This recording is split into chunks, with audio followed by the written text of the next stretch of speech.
Hey everybody, Economic Ninja here. I hope you are doing great. Let's talk about cars. Let's talk about auto sales. Got a very interesting story out of CNBC I want to go over with you. And we are in the Shelby Museum, the Carroll Shelby Museum in Las Vegas. Thought this would be a great backdrop for this story.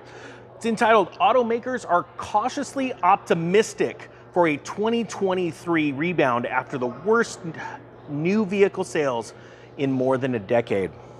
You know, we've been covering automobiles on this channel because auto sales are so vital. It's such a vital indicator to the health of an economy. Wherever we are in a cycle, you can use automobile sales, both new and used, as a great metric to weigh, as one of the ways of figuring out the health of the economy. Are new cars being blown out, and why? Is it because of great financing, great innovation, new innovation? Or are now all of a sudden used car sales picking up because all of a sudden people do not have the money to go out and afford to go buy a new one, so they have to make do with what they have or go to this secondary market. Very, very important indicators. So let's dive into the story. Automakers are hopeful last year's new vehicle sales, the worst in more than a decade, will mark the bottom for the market, at least in the near term. Industry estimates range from 13.7 million to 13.9 million new vehicles being sold last year in the US, a roughly 8 to 9% decline compared with 2021, and the lowest level since 2011, when the sales were recovering from the Great Recession. And that is absolutely correct. Now, to think that right now, this last year in 2022, we had the worst sales in comparison to the end of the Great Recession. By 2011, most of the foreclosures were taken care of. People had moved out of the homes that they couldn't afford. The layoffs had already happened years prior. Companies were starting to rebound, right? Now, so now to think that this last year was, that's the last point that we had sales this bad, is very interesting. Now, the truth is we had horrible supply chain issues, right? So that just alone, you can't sell what you don't have. Totally makes sense. But the one thing that's interesting is here where they say these automobile manufacturers are hoping for a better year. You have to remember, interest rates are rising.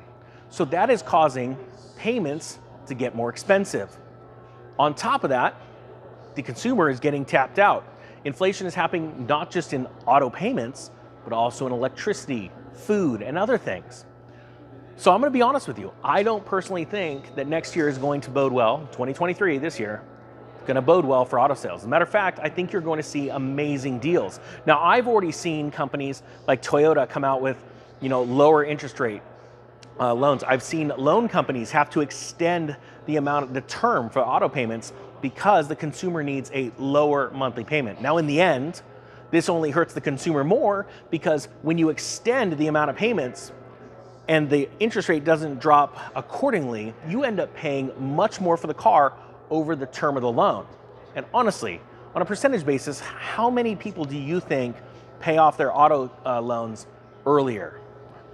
So here it goes on to say, sales varied widely by automaker as parts and supply chain problems affected companies at different times.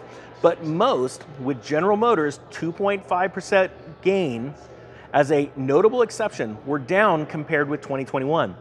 Ford Motor, Hyundai, and Kia all reported low single-digit declines. Toyota Motor was down 9.6%, while Stellantis, Nissan, and Honda Motor posted double-digit falls of 13%, 25%, and 29.4% respectively. That's incredible. To think that Honda dropped that much, that is insane. And I'm going to be honest with you, I'm shocked at the Kia numbers because every Kia dealer that I ever saw was completely barren. So I don't know how they came out with those numbers.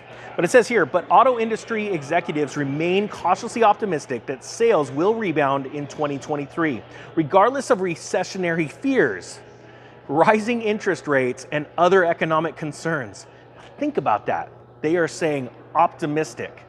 One of the things, the reason why company heads say cautiously optimistic, because they do not want to cause fear or panic in the consumer.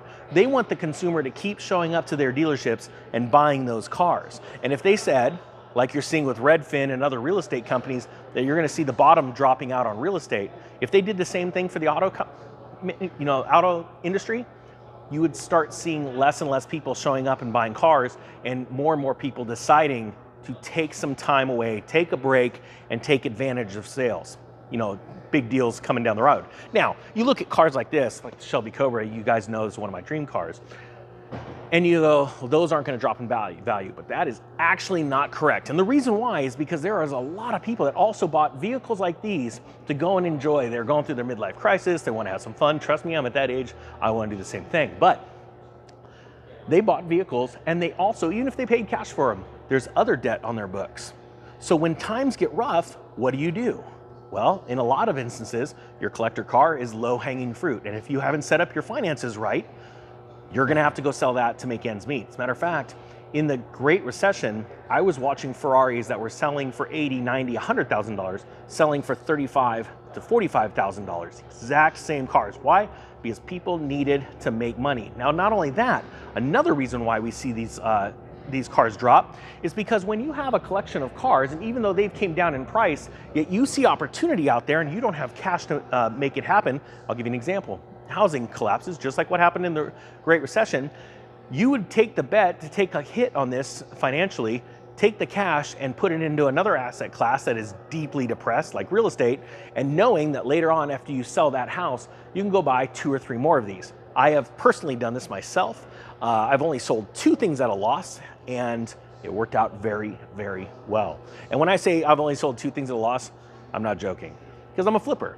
Guys, there are about to be amazing deals in the auto industry, and a story like this is very interesting. Are you, and that's the question, are you cautiously optimistic, or are you pretty darn sure that the bottom's dropping out? All right, guys, that being said, I thank you so much for watching. The Economic Ninja is out.